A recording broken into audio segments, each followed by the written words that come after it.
others just say they still want more answers as it relates to autism.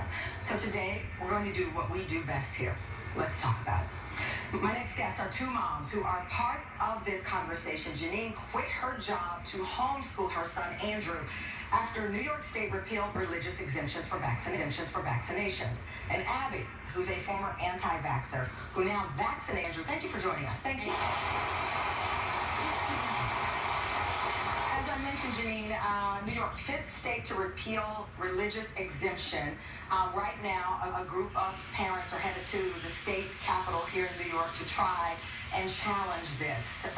You decided that your child could not attend school if it meant, public school, if it meant vaccinating him. So I did not decide that. The government decided that for us when they took away our right to education and my children's right to an education by repealing the religious exemption on June 13th. But the government gave you a choice. The government gave us a choice. Just like they do with seatbelts.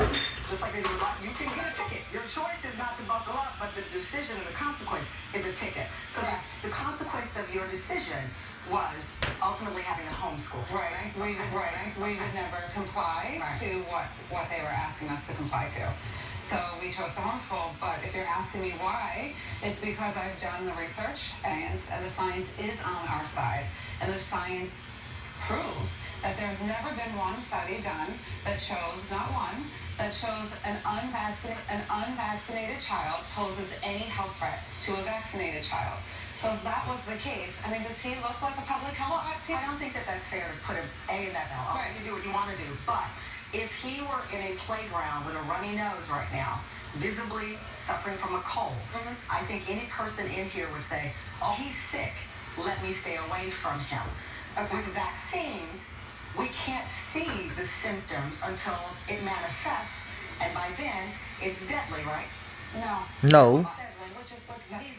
Cameron, stop being a motherfucking puppet. Stop being a puppet. Because I'm going to jump through this TV and I'm going to slap you ass. Stop being a puppet. I'm a journalist and I want to be armed with the facts. Yeah. I'm not a scientist, but we know we had a massive outbreak to the point where any person science is not that complicated. All over the country. Do you deny that happened? No, I don't deny. Dumb bitch. I hate when they pick these motherfucking Negropians to carry out their agendas. Three out of 100,000. So when they say that there's an outbreak and the numbers, there's a lot of room and manipulation in the numbers. Where do you get your information from? What is your? I got that from the CDC's website. No, as far as this decision not to vaccinate your. Oh, okay. What science do you point to? Because you've said science. What science? 100% I point to science because when I was pregnant with my children, in the same sense that I researched cribs, strollers, what science? Car seats. I'm going to get to the science. So I researched the ingredients in every vaccine insert. The package insert is what every person, parent, father, mother, read that insert. Because that is where the science is. So once I opened the package insert and started looking at every single ingredient, something isn't right here. And this was long before the internet. I spoke to pediatricians. I looked through books. There is no science that proves that vaccines are safe and effective. They're safe and effective. There has been no study done. That's not true. That is, I'm so sorry, Janine. Okay. That is simply absolutely false. Okay. It's not false.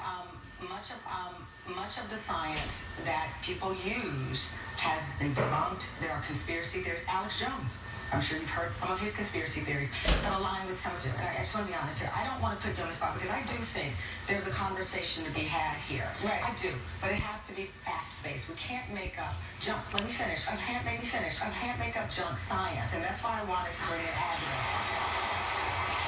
Because, listen, he's a child, and we want all children to be safe. And I was supposed to stand up here, but I can't look at him like this and have this debate around him when I know my son is on the corner, and I wouldn't want him to hug him because I don't want my son, based on science, to be exposed. And that's some ignorant ass shit. That is some ignorant ass shit to say.